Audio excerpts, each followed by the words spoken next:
Hey, what's going on everybody, and welcome back once again. My name is Jordan, also known as JMonster, and today we're going to be talking about Rise of Mordor. Rise of Mordor just got a brand new update, which adds no less than 3 factions into the game. It is important to note that many of these factions are still unfinished, however, they are in a playable state and are quite competitive. This video is going to include a lot of the new features that I have been informed of through conversations with the lead developer, Carnivorous Cabbage. And it is also going to include a battle replay. So it's not just going to be me talking, there is going to be a battle in this video. I'll put a timestamp for it down in the description. And you can see all of the new factions and all of the new units on display in that battle. So without any further ado, let's talk a little bit about what is new in Rise of Mordor. Probably one of the most significant things, and anyone who's a longtime player of Attila can certainly attest to how irritating this bug can be, is that there is no longer any need to start the game before you deploy. Previously on Attila replays, if you started the game after deploying and moving your troops in the deployment screen, your replay would just crash. It would simply not work. I'm happy to tell you that that is no longer the case. The Rise of Mordor team has managed to fix that, and it's no longer an issue. Fantastic. There's also going to be a lot of new technical additions, such as custom animations for spears, and later on, this is not available in this update, but later on down the line, there are going to be trolls. They have been working on custom animations for them, so you will have functional trolls in your game, and that is massive. I think a lot of people were... that's a feature that a lot of people have been hoping for since Rise of Mordor was released to the public and for all of us to enjoy. Is that one of the big things they didn't have was trolls, so that's really exciting. They've also got better lighting on some maps. For those of you familiar with the Attila engine, again, the lighting can be a little bit squiffy.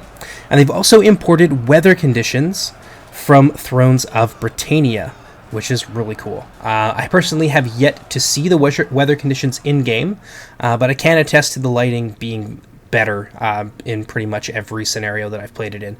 There are still a few instances of it being a little bit washed out on some maps, but again, that's an engine problem, and that's just kind of how Attila is. But it's good to hear that they've made some improvements in that regard, and I've certainly seen them in game.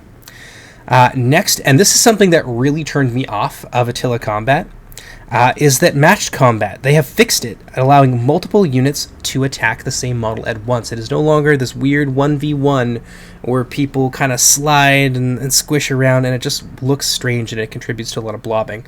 So they have managed to fix that to a pretty solid extent, and you'll be able to see again that units really do stay in formation when they're fighting, and you don't get the excessive blobbing that you used to in other games like Rome 2 and that sort of thing.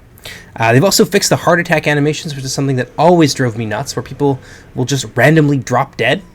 They've removed or fixed most of them, so you're not going to see it nearly as much, although apparently it is still present in the game, but it's to a much, much lesser extent. And I personally haven't seen it in-game yet. Next, we have probably the most exciting thing on this, is that they are working on proprietary modding tools. This is more of something that's coming down the pipe in the future and not necessarily related to the update, but it is worth bearing in mind because a lot of people were disappointed that Rise of Mordor couldn't have a custom campaign map because of the limitations. There are mods out there, and you can find them, I believe, on the workshop. Although that would be weird because Rise of Mordor technically isn't allowed on the workshop.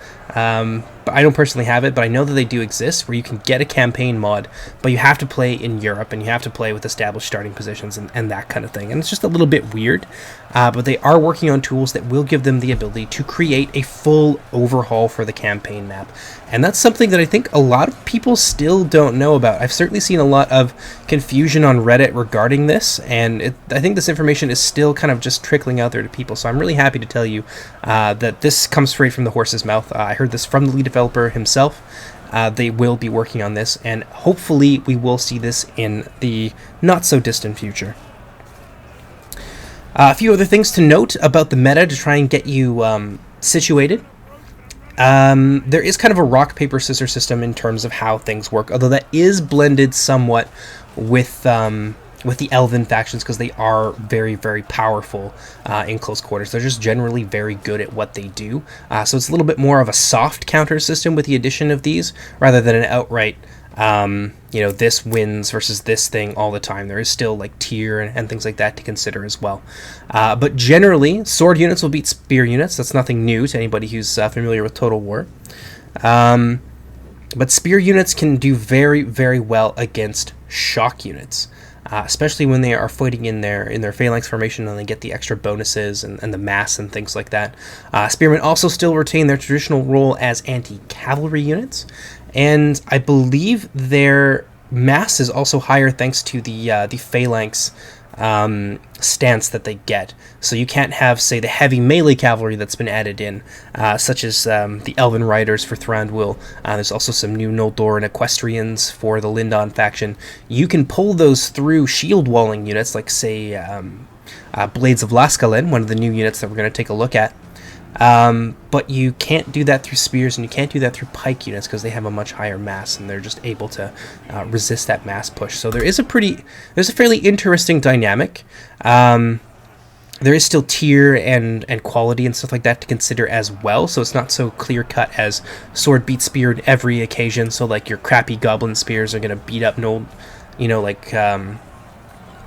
and shock infantry. It's just not going to happen. So that's something that is also worth bearing in mind, is that there is, I think, a pretty interesting developing meta. I think there's still a long way to go, especially in terms of diversity, because a lot of the factions are not quite finished yet, but they are competitive. So most of the factions you're going to see, with the exception of Lindon, which is less complete, are about 50 to 60% complete. So there's still a ton of additions to come down the pipe, and what those are going to look like, I don't know yet, because I haven't been told. But I will keep you guys updated as things begin to evolve with the mod, and we see some more assets start to be posted on their Discord and such. If you guys want to jump into the game today, totally possible. It is available both on Nexus, which, if you guys are familiar with Skyrim, the Nexus is a really big modding site that you can get just about anything for any game on. And you can also get it through ModDB, and I'm going to put links for both of those platforms down in the description so you guys can jump into it. But once you've done that, there is a balanced budget that the developers have recommended to me for your games. If you want to play a 20-person game, $17.50 is your budget. Or a 20-person game, a 20-unit game, your traditional Total War 20 stack. If you want to do the large army option, and then 25 to 30k is your preferred budget target. And this is, of course, for field battles. Sieges are going to work a little bit differently, just because I believe that there is a built-in boost for defenders. I could be wrong. It could be the other way around, but there is one side or the other that gets less money regardless of what you set when you are playing a siege battle. So this is uniquely for field battles, and then your siege battles, you'll have to kind of play it by ear a little bit, but usually you should probably stick to the balanced budget and see kind of how far that gets you. I haven't had the opportunity to play any sieges yet because I haven't been able to get the people together for it. But yeah, that is something to bear in mind, is that the budgets do end up being a little bit different there, just because of the nature of the game engine. But yeah, so without any further ado, let's take a really good look at some of the new units, and I'll talk a little bit about them and kind of my experiences with them as we move through. So the unit that you can see before you is a pretty interesting addition. So these are essentially risen dead. They are called phantoms, and they are, comparison is the thief of joy, but if you really must compare them to something, I think that probably the most relevant and readily understood comparison for my viewers would be the Barrow Wights from Angmar in Third Age Reforged. They are essentially a tar pit. If you look at that low melee attack, and the damage is pretty standard for spear units, they mostly seem to clock in at about 30. Their charge bonus is average. Their melee defense and their armor are quite low, but their melee attack, which is essentially their chance to successfully hit an enemy and to deal damage, is very, very low. So these are a tar pit unit, absolutely, but the thing they do have going for them is that they have massive health values here for their individual models. So this is, I believe that this is applied individually to each unit, so each unit will have about 200 HP, and that's how much damage you're going to have to do in order to kill an individual model. They are quite slow, but they do have a missile block chance, despite the fact that they do not have a shield. So it's not super easy to exploit the fact that they are quite slow and have low armor by using your missile units alone. You will end up having to expend more ammunition than their more lightly armored and kind of rotting appearance would suggest.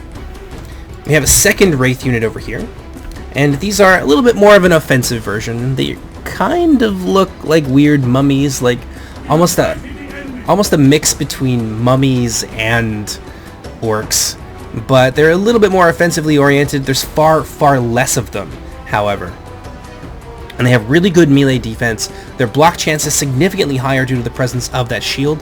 Their morale is massive, and that kind of applies to both units.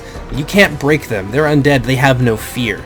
And they also have very high health values. Their melee defense is a whopping 46, which is very good, and their armor is about 65 with that 60% missile block chance. So these can potentially be a very irritating tar pit, but this isn't really where your damage is going to be coming from. So moving on over here, we've got some Guldur pikes, and you can get a good look at the model here.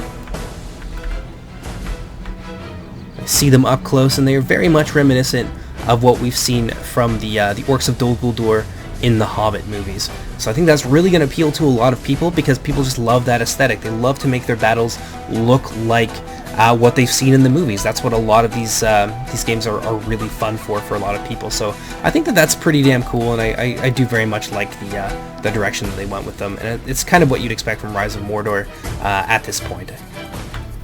Moving on over here, we have some of the very damaging units. This is where a lot of your DPS is going to come from.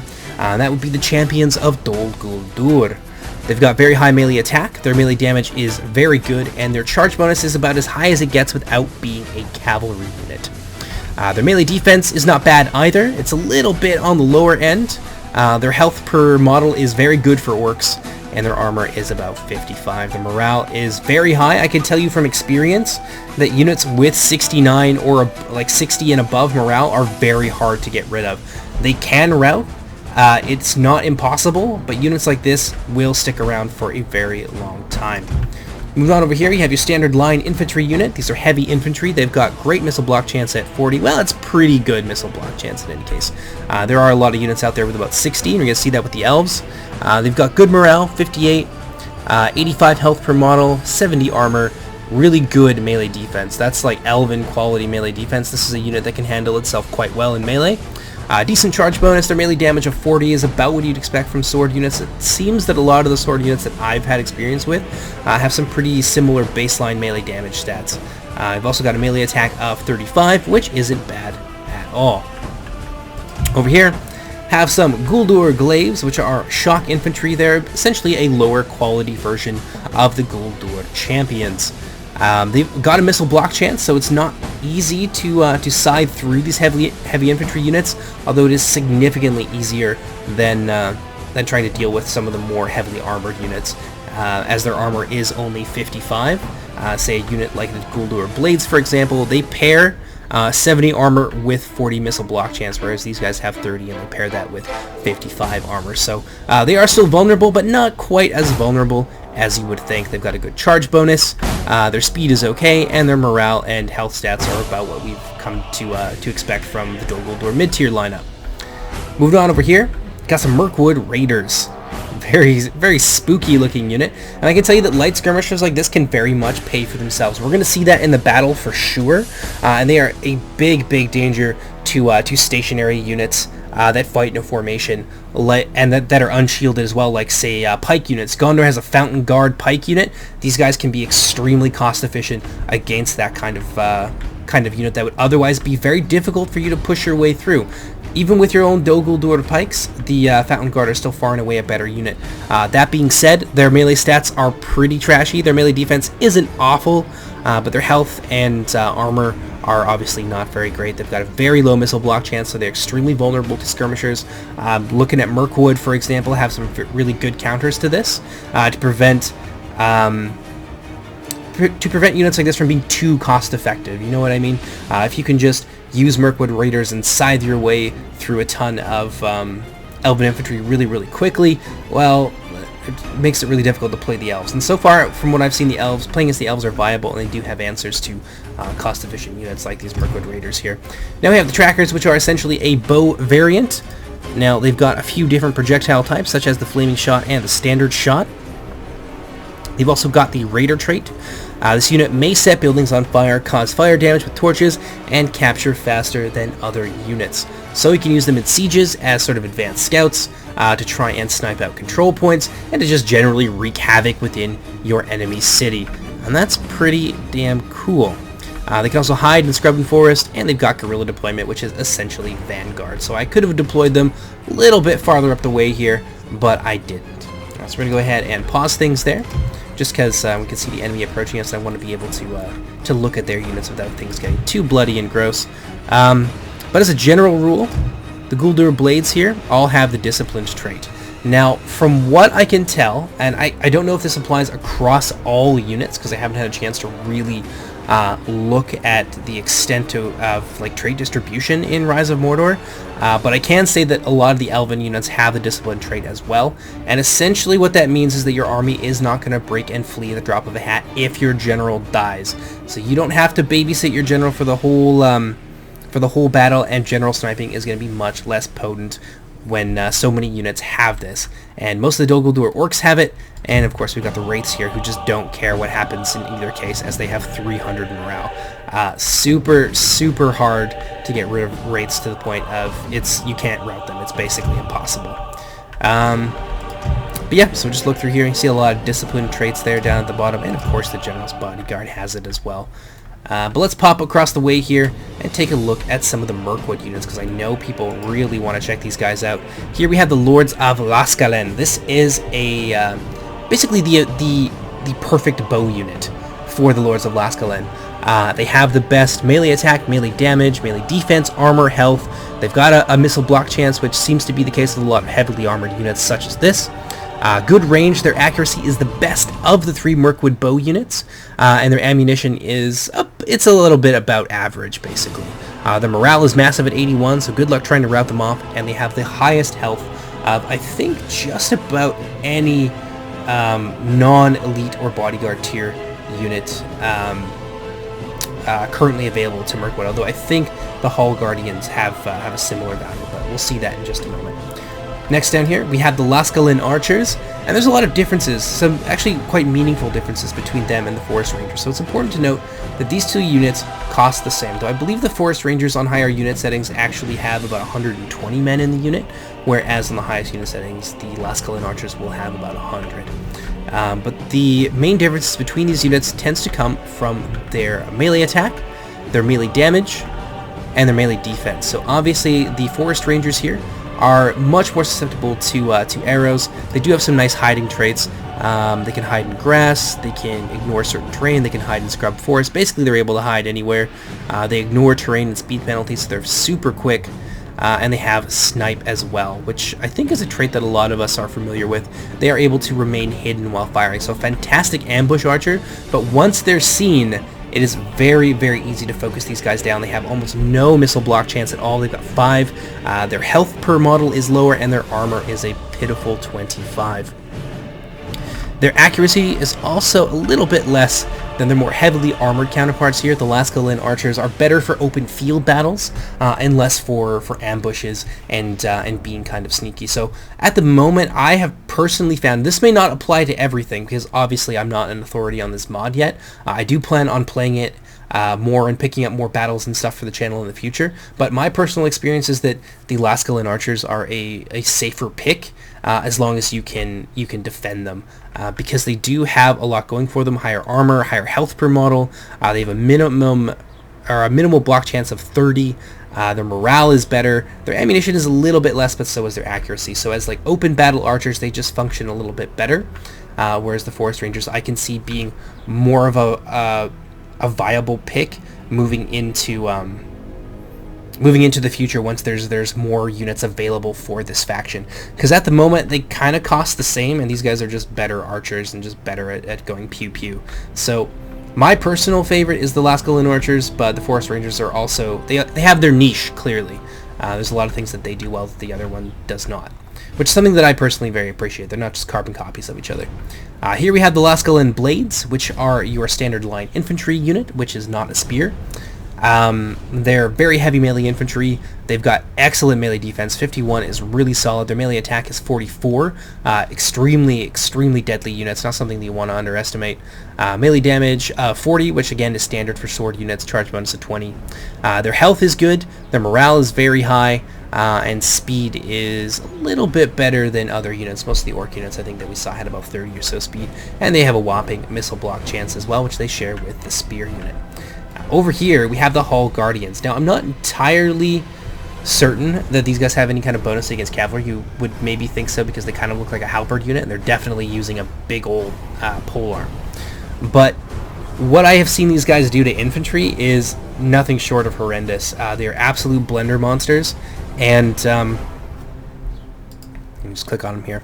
And you can see that reflected in their stats. They got super high melee attacks, a really good chance to hit. Their melee damage is the highest that I think we've seen so far. Their charge bonus is okay, a little bit lower than other shock infantry that we've seen from Dol Guldur, which tend to have about 30. But their melee defense is really good. Their armor is lower. There is a drawback to this unit. However, they do compensate for this with higher health and a 30% missile block chance. They're also reasonably fast, and their morale is solid. It is nearly impossible to get rid of these guys, and we will see that in the replay once we get there.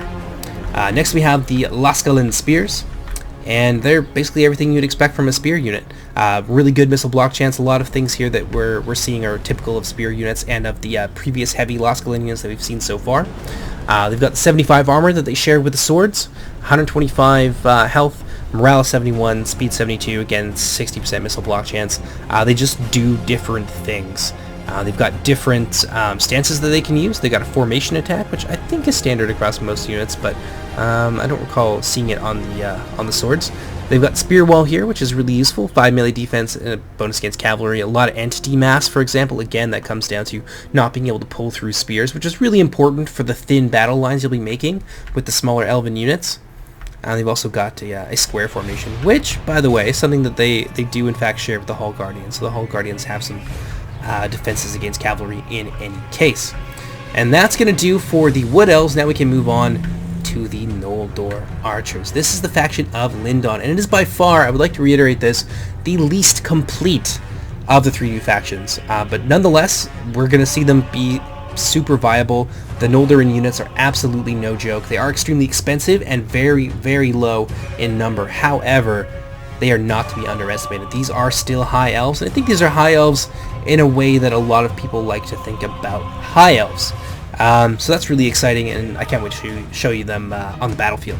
But in any case, take a look at their stats there. These are just the archers, so obviously they're a little bit less potent in close quarters, but nonetheless, they're not terrible. Their melee defense, or their melee attack, is a little bit higher than what we saw from the Wood Elven archers. Melee damage is, it's alright. That's about what you'd expect from archers, and I think that's pretty standard across elite skirmishers like this. Their defense is 30, their armor is 50, and they've got that 30%, or that 30%. Yeah, it is actually just a flat percentage. 30% missile block chance. Morale is good, ammunition is good, accuracy is good. A lot of overlap there with the Woodland Realm units. Over here we have the Noldoran swords, and they're absolute blender monsters, especially when you can get good engagements with them. I have seen them attack formed up spears, like spears that aren't using their solid defensive formations. I've seen them take on 2 units at once and do very well for themselves, so not to be underestimated.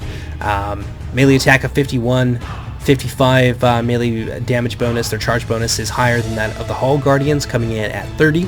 Melee defense at 40, armor 50, really high health of 125, although I think not quite so high as the Wood Elven equivalent over here, which is about 15 or so health stronger. So there are some differences there.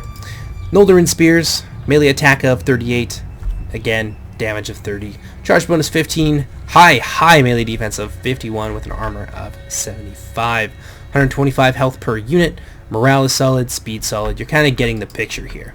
Noldoran Equestrians, these are devastating units. Spear Cavalry, I assume, tend to have higher melee defense, but they also... Maybe they don't have higher melee defense. They have lower melee defense than melee cavalry, but they also have really solid charge bonuses. 70 is, so far as I've seen, about as high as it gets. And they've got a whopping speed of 90, which just means that they zoom all over the battlefield. Let's take a look here, because we have the Elven King's Riders, which unfortunately we didn't get a look at during the Woodland Realm section, just because they were hiding. But this is essentially your consummate general's bodyguard. Really good melee attack, melee damage of 40, 60 charge bonus, melee defense of 58, which is massive. They pair that with 80 armor, which is more than their infantry counterparts. A huge amount of health per model, 265. 110 morale means that you can use these guys without fear, especially since so many units now have the discipline trait. So you can be very aggressive with your cavalry, which is kind of what I think you need to do as the elves. In my experience so far, you need to take aggressive action, and you need to exploit openings as they appear. And this is the kind of unit that will allow you to do that without much fear of it just immediately being destroyed. They have a little bit less of a missile block chance, but they also have more mobility than the infantry, so I feel that that is in fact a fair trade. Moving on over here, have the shipwright nobles, and they're just cool looking, aren't they? Let's get in there and kind of just take a look at some of the detail, like on the side of the helms. Big fan of this particular. It's a very elven thing, that like forehead spike. You know what I mean? The detail on the shields are just amazing. Like, this is just a really, really good update, and I'm super excited to see where this goes. And that's going to be it for the new faction. So let's go ahead and jump into the battle today. And I hope you guys enjoy. Taking to the field today, we have the armies of Gondor, Lindon, and the Woodland Realm, and they're going to be facing off against Isengard, Dol Guldur, and the Easterlings of Rhûn. So let's take a look at the Gondorian army here. They've gone for much more of a numbers approach, which I think complements the Elven factions very, very well. Both of their allies have maybe 600, 700 units that they can use in total, and so most of our numbers are actually going to be made up by the men of Gondor and their militia army. So they've got some sword militia here, and the way that they've kind of deployed, with their front line being made up mostly of militia that don't have any chevrons, but their flanking units here have all of the chevrons, and they're going to be pairing that with some Amphalast coast levies, which, as I mentioned earlier, can be extremely potent when used against the right units. And of course, oops, sorry about that, my Steam overlay just popped up on me for some reason. But they're also going to be bringing with them a unit of Fountain Guards, and those are going to be gold chevron Fountain Guards, very difficult to get rid of. Over here we have some more Gondor sword militia. You can see probably 8 or 9 units of sword militia and 4 or 5 units of the Amphalast coast levies. Next we're going to move on to my army, and I've got a couple units of Laskalin spears, a couple units of Laskalin blades, 3 Laskalin archers, I've got 2 units of the Hall Guardians, and then my general's bodyguard is going to be in one of those Hall Guardians. So it's a pretty small army. I don't have any cavalry just because I couldn't afford it, and I wanted to have enough infantry to really make a difference. Moving on to my ally, we have the forces of Lindon. We've got 3 Noldoran swords, 2 units of the Noldoran archers, and 1 unit of the shipwright nobles. And they're going to be supporting all of that with some Noldoran equestrians. And these are super strong units, and we're really going to see them put on a good show today. Let's pop across the way here and take a look at our opponents. And they're really mixed in together. So we've got some Guldur pikes here from Dol Guldur. We've got an Onager from, I think this is Dol Guldur. Those certainly do look like some of their goblin units. A whole bunch of Guldur pikes here to the tune of, I believe, about 2 units. We've got Guldur blades, 1, 2, 3 Guldur blades. Oof, that's a lot to say. And 3 champions of Dol Guldur. So a lot of killing power there on their second line. Moving on over this way, the Isengard army has 1 unit of half-orc axemen. They've got 1 unit of Uruk-hai crossbows. They've got 1, 2, 3 units, I believe, of Uruk-hai infantry. They've got some Uruk-hai scouts in addition to. Maybe they've got a couple. Oh, they also got a couple of berserkers as well. Let's take a look at the berserker units. We'll slow that down there and get a good look at these guys. Completely terrifying. Very much what you would expect from a mod whose aesthetic is very much based on the Peter Jackson movies. Oh, there goes the Onager already opening fire on us. Well, let's take a look and see if they get anybody. Nope, the Noldor somehow managed to dodge that with the aid of the Valar. But that's 2 of 3 armies. So let's pop on over to the Rhûn side of things. We've got 3 units of Clan Guard, who are heavy spearmen, and they've got actually a different shield here than I think what has been used in the past. and some different weapon models as well. Looking real good here. Certainly have seen a lot of improvements since release, which is, I think, fantastic. And a lot of improvements on things that were already really good looking. So visually, this mod is absolutely tops. We have some Variag Bowmen here, which I believe have a new model. I'm not sure if this is the same as the old one, or it's been slightly updated. But this is certainly different from when I was into the mod probably about 8 or so months ago. So we've got Variag Bowmen to the tune of 2 Variag Bowmen, I believe. I got some Bane of the Steppes here, which is a heavy melee cavalry unit, which is also where the general's bodyguard is going to be hanging out. You can see the general right there with his cool mask. And we've got 2 units of Variag Lancers in addition to. So that's pretty well gonna wrap up the army composition. Let's go ahead and kick this into full speed. Another volley of that fire ammunition coming down, and again the Noldor manage to dodge it somehow. Just blithely moving forward. They've managed to get lucky twice in a row. But one thing I will say is that units like the Onager, while they are expensive, I think they are an extremely worthwhile pick against the elves, assuming you manage to connect with some of that ammunition. Now, it seems to be the case that missile units in general are less accurate from a distance, significantly less accurate, to the point where you want to get within about 100 to 120 meters, I believe is what I was told the optimal range was, to really get the most out of your missile units. And even then, you're going to want to focus down unshielded units like the Berserkers and like the Champions and things like that in order to get the most out of your money.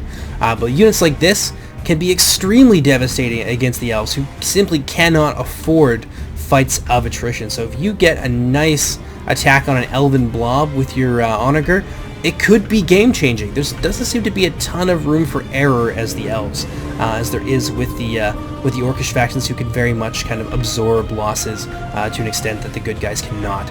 So that's certainly a challenge, and I think that was a good idea bringing that Onager there, as it certainly does also force us to come to them, and we're not really able to use our ranged superiority in our Noldorian archers and such to its greatest advantage.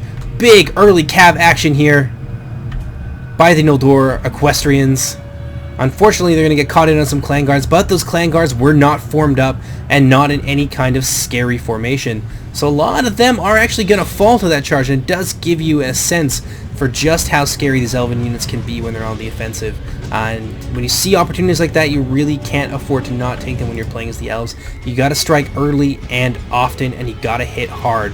Otherwise, you could find yourself overwhelmed in the long run as missile units and things like that begin to take their toll. And that's really the biggest danger to the elves, so far in my experience, is missile units. So we've got these Anfalas coast levies here, and we're going to really see this unit at its best.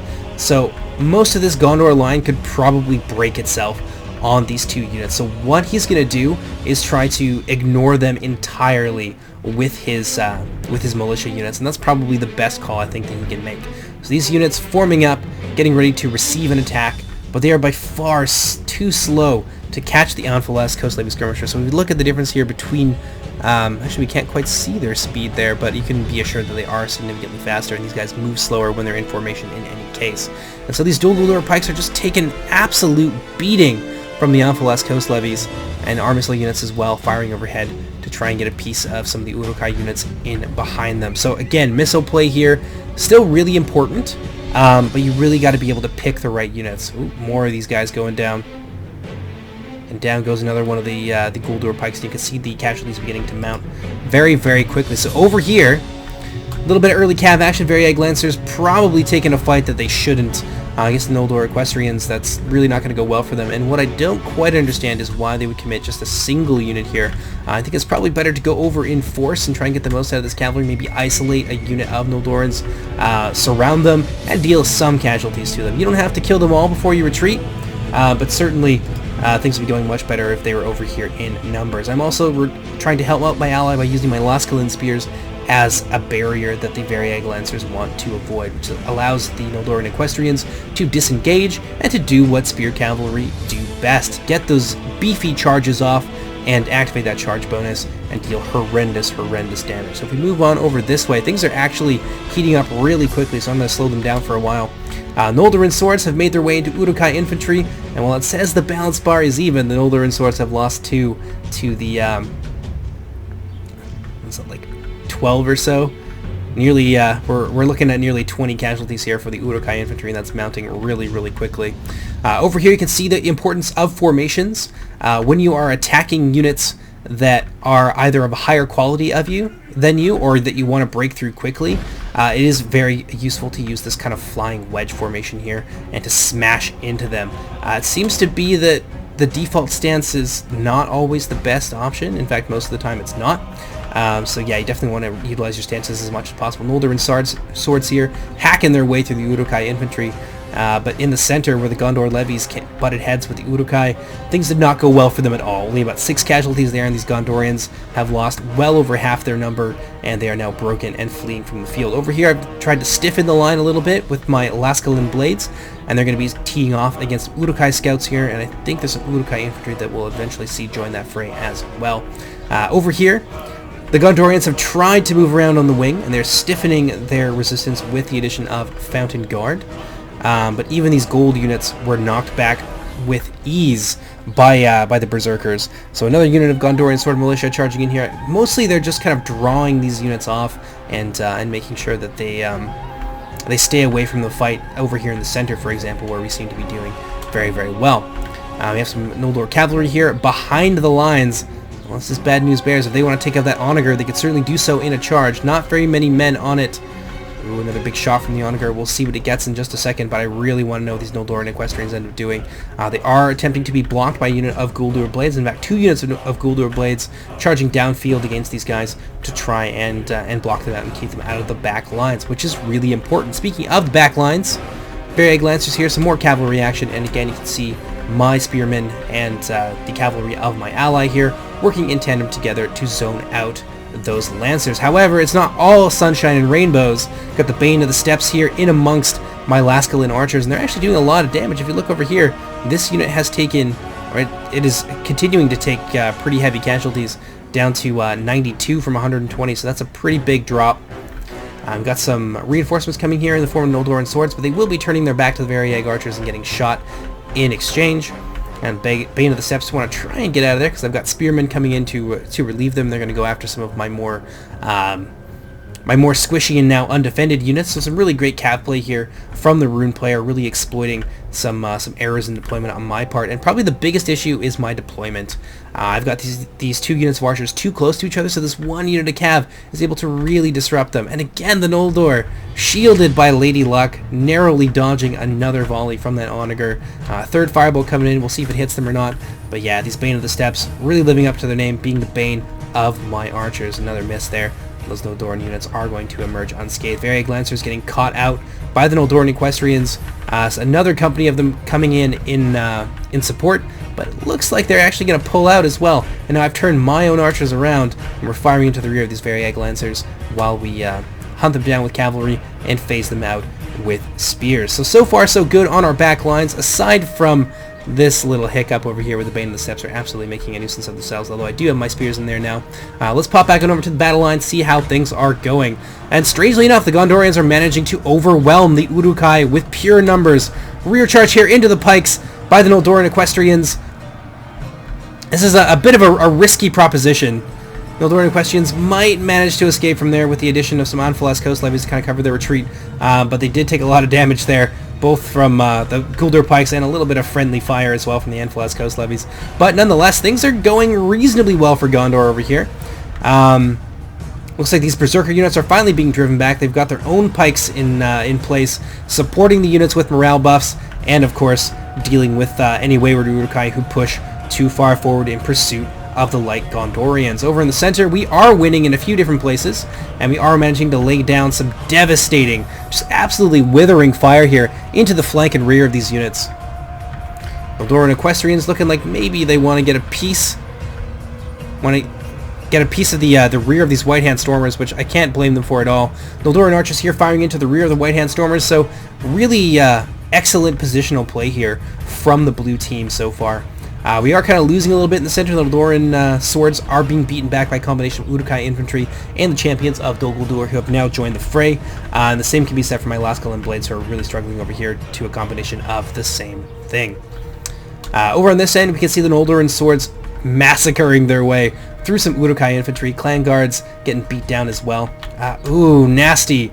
Finally, the onager manages to hit somebody, and it happens to be the shipwright nobles while they're facing the other direction. They are smashing their way through the clan guards here, but the clan guards have the defensive know-how in order to hold on for a very, very long time, which is going to give these Variag bowmen a chance to be a nuisance. Got some more clan guards over here, and yet more cavalry still in the back line. And those Bane of the Steppes are still looking pretty good. They've lost about 10 men out of that unit of 60 nearly. Which is obviously a problem for them. We're kind of doing the same thing that we were doing previously, where we zone them out with spears, fire into the rear of them with the Lascalan archers, but now, of course, we don't have the benefit of our allies' cavalry, who are engaged elsewhere. We can see the last of the Noldorian equestrians over here fighting with the Uruk-hai crossbows, trying to shut them down, and I think he's still got another unit over here as well, but they are otherwise engaged with trying to deal with these Variag lancers, and you can see them now circling back, trying to get a piece of my archers, which you can't say I blame them for that. These Noldorian cavalry now circling back to deal with these Variag lancers. We could see the end of this unit here, and it looks like we might, as their support now is beginning to bug out, and they're going to turn their backs once more to my archers, who are certainly going to exploit that. But let's pop back on over to the main fight here. Let's turn it into full speed. Get a sense for some of the cool animations. And these Gondor levies are really struggling to fight these heavy orc infantry toe-to-toe. But what do we have in the back there? Ooh, an attempt at getting the Anfalas Coast levies behind the line, now blocked by the Uruk-hai berserkers, who absolutely make mincemeat of these guys. They touched them for like 2 seconds and like 20 men died. Very bad news for them. They're going to offer off a little cheeky blow there, but some people are going to have their heads struck completely from their shoulders by these berserkers, who are going to relentlessly pursue them away from the combat. Over here, Gondorian's getting beat down hard, and we don't really have any infantry left that we can kind of throw in there. I've committed my Hall Guardians in their wedge formation, and they're pushing here alongside the Gondorian infantry and my own Lasgalan blades. And they're managing to make some headway, but this fight has gone on for a very long time. Now I've managed to get another unit here of the Hall Guardians back behind the lines as they managed to break a unit here in the center. But now there's a few things that they can go after, but there's also some very distinct dangers, such as these Uruk-hai crossbows, for example. I don't really want to show my my belly to them, so instead I'm going to go after these Uruk-hai infantry here and try and come to the support of my my champions of Dol Guldur. What I would ideally do is move around to this side so that I'm not as exposed to the missile fire of those crossbows. But it looks like I'm just going to carry straight on through. I'm going to see those Hall Guardians there really take a devastating broadside from the from those crossbows. Dithering a little bit on what I want to do with them. But the longer I waste my time, the more that they take damage from those crossbows. That being said, we are breaking through in the center, so we might have a chance to put pressure on those crossbowmen. We've got the Anfalas Coast levies in the back here who've managed to silence the onager, but it looks like they're out of ammunition anyway. But nonetheless, their mere presence is going to force the Uruk-hai crossbowmen to push off. Now, it would have been a great time, I think, to go into those Uruk-hai crossbows, but instead I think I'm going to come from the rear here as we are beginning to lose ground and our archers are exposed on the main line. So it's a tough choice to make, but this does have its own advantages. Now it does expose me, of course, to the crossbows nonetheless, but that's a clear and present danger. But I've got 3 units of Lascalan archers that I can now fire freely into a big blob of important units here. Champions of Dol Guldur are in that mix as well, and I can really do a lot of damage to them without exposing my own units to friendly fire. Meanwhile, over here in the center, we are beating back these Guldur blades. More reinforcements have come in to try and hold this hill, but unfortunately for them, the presence of my elite units is going to be a little bit too much. Over here, things are looking grim for the red team as well. These Fountain Guard have somehow managed to act as this really powerful anvil the entire time, supporting the lower tier units with morale and, of course, with their long attack range. And then, of course, they were pinned in place just a moment ago and taking some shots from the rear from my Lascalan archers. I've since trained their sights on the center here, where my Hall Guardians are getting beat down, but I want to make their sacrifice worth it for sure. And meanwhile, the Noldorian archers supporting the shipwright nobles as best as they can. Some rear shots here into the clan guard is going to help these guys fight their way out of a full encirclement. Although now White Hand Stormers nearby with those massive shields. Let's take a look there. That's a huge missile block chance, 70%. Yeah, these guys can basically stand up to missiles from the front forever. It seems like they're instead gonna go for the shipwright nobles, I think. That's probably not a good idea. They do expose themselves to the rear. Big volley there into the Noldoran archers. Ooh, a lot of focus fire, and that is going to claim the lives of many of those valiant Noldor.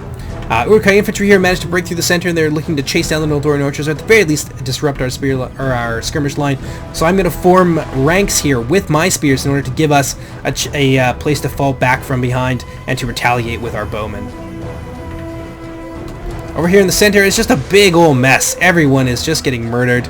My Lascalan blades have fought for a very long time, and I'm really quite impressed with the performance of them so far. 175 kills on them, and they've still got 35 men left in this fight. And the battle spire is starting to swing a little bit more back towards the center, so we're starting to see the very, very highly outnumbered team. Well, they're reasonably outnumbered. We're outnumbered, I think, by about 500 or so. But most of our numbers are Gondor levies that have been pretty well smashed apart. So the Fountain Guards pouring in now as Dol Guldur tries to rally in the center and beat back our assault. I've committed some Lascalan spears here, and they are in the process of outflanking them, which is a good move from our opponent. Over here, Champions of Dol Guldur, look at this. These guys just don't care. He's thinking about, well, maybe we should rout now that 96 of our compatriots have been killed out of this unit. They're going to get hit down to just one man, and they're still going to sit there and fight. These Dol Guldur units are going to pull out, and they're going to try and rally over here. But we've basically cut them in half, and there's no way that they can consolidate their forces in an attempt to present a unified front. These crossbows here now denuded of pretty well most support. These archers here are a little bit blocked, and they're running out of ammunition. But these crossbows are just easy prey. What do we got here? Looks like they formed Testudo. Never a bad plan. If I had enough friends, I would form Testudo all the time.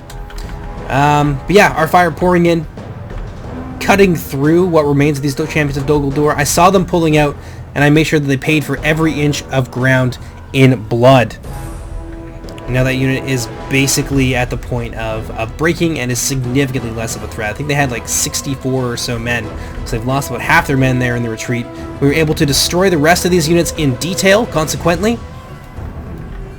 And now the red team is in a lot of trouble. And I think you can see which way the wind is blowing here. Somehow a cheeky charge from the into the White Hand Stormers. You're going to see some rear shots here from the Noldoran archers, who are basically at point blank range. They're just executing these White Hand Stormers, and they see the danger. They're going to turn around, charge in. I've got my Lascalan spears nearby. Missed an opportunity there to try and block them. That's a little bit of a problem on my end. Shipwright nobles have somehow managed to survive being encircled, being shot with artillery. Just a super tanky unit, which is, I think, what a lot of people expect from the High Elves.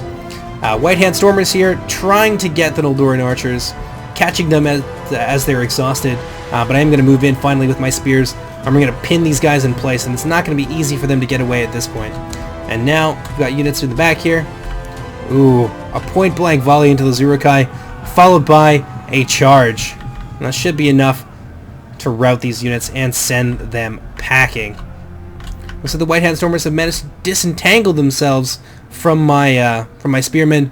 My spearmen having a little bit of a moment here. I definitely issued the attack order. Well, it looks like we got some shattering here. So the general went down for the Uruk-hai, and that's basically all she wrote for them. Meanwhile, over here, we can see the red team trying to rally, trying to make a valiant last stand, but at this point it's basically a foregone conclusion. Amphilas Coast Levies moving in with their immense speed, pinning these guys in place while my heavier Lascalan spears get themselves into formation and begin to push against what remains of the runic line. Fountain Guard have been brought forward. I brought my Hall Guardians here as well. They got a nice charge into the front of the Clan Guard, and slowly but surely they're beating them down. Another deep flanking maneuver here by the Shipwrights nobles, battered and bruised, but still ready to charge down their enemies, which pretty awesome that you can use your General's Bodyguard units like this without fear of your army running away. And you really do need to economize every single person when playing as the elves, so I think that's a really nice feature. But yeah, in they go, and the Variag Bowmen are going to be able to pull this back just through sheer weight of numbers. These guys don't have the ability to keep their battle line cohesive because there's just simply not enough of them. And of course, they're not trying to fight in any sort of cohesive formation.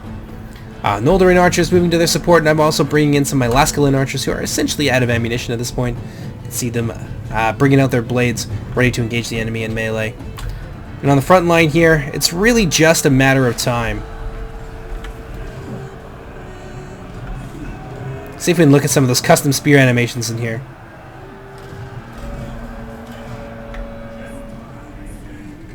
And that's probably the High Elf General who was in the Shipwright Nobles.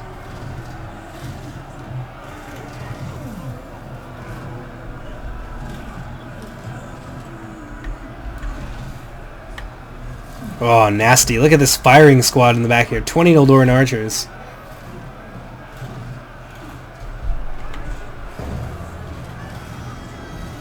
Oh, down they go. The Easterlings here are in a lot of trouble. There go the Variags. Unable to withstand the assault of my allies' Gondorian troops and, of course, my own Laskalin units. If we're looking at the end count here, pretty decent. Not quite 800 men still remaining. So our casualties were, of course, heavy, but most of those, I think... There's a few Noldorin units tossed in there for sure, but a lot of our casualties came down to the Gondorian levies, who are basically gone from the field at this point.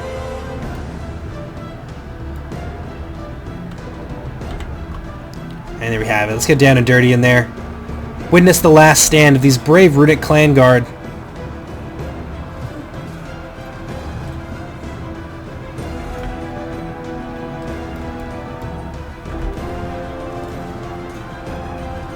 Oh, into the gut it goes. Good night, sweetheart. Noldor charging in from the rear. I think my Laskalin units are in there as well. Yeah, we're going to see these units begin to rout off here as they take more and more casualties, and those morale penalties accrue and accrue ever higher. And of course we have army losses that is going to start kicking in here soon. Variag Bowman really not having a good day. Facing down a Laskalin spear line, and all of these supporting Noldorin units. And there go the spearmen. Finally broken. They're being chased off the field, and then the bows will rout off in short order. Really enjoyable. So far my impressions of the mod have been really good. We'll take a look at some of the casualties here, and I'll talk about this as I go through. My only real concern so far, and I've only ever played in a few different matches, but my only concern really boils down to a couple of things, and they're kind of interrelated. So the Elven factions so far are not really finished, and there's not really a lot of diversity of builds, I think, that you can conceivably do with the small amount of units that they have. You're always going to end up taking, especially when you're doing like a really large battle, you're almost always going to end up taking Laskalin units, because that's the only infantry that you have available to you. But because your units are so small and so expensive as the elves, your comps can't be super flexible, you are in turn tactically not a very flexible faction, and you're super outnumbered all the time, and it's really easy to take advantage of that. If our opponents had more cavalry, for example, if one of their players decided to go full cavalry, and then maybe a few units of spearmen to back up their enemies on the main line, we would have been in a lot of trouble, and a lot of that comes down to the fact that we just can't respond effectively to large numbers. Obviously it worked out for us, and we had some really good play, and honestly it came down to my allies being able to be experienced. Lowell Watt, I believe, is one of the developers, and he was obviously very confident and good at what he did, very aggressive in the early game with his cavalry, and the Xbox 966 playing as Gondor just did a number on the Uruk-hai. He really used his numbers and his skirmishing units very well, and they just complemented our army. So obviously I had some really good players on my team, but I think if our opponents had more cavalry, we wouldn't really have been able to respond to it terribly effectively, and the attrition would have simply ground us down over time. So not having a lot of comps is a bit of a drag, and consequently you don't really have a lot of like numbers and things that you can do to respond to a variety of threats as the elves. But that's just my impression so far. I could very much be wrong, and you know, I may amend that opinion as we move forward and I play more of Rise of Mordor. But so far, I think it's absolutely worth your time to download. Check the links down in the description. Come and join me for some battles. Come and join their community. I'll put their Discord down there as well. Yeah, it's just a fun mod. Hope you enjoyed this battle so far, and I hope you join me for whatever comes next. Take care, everybody.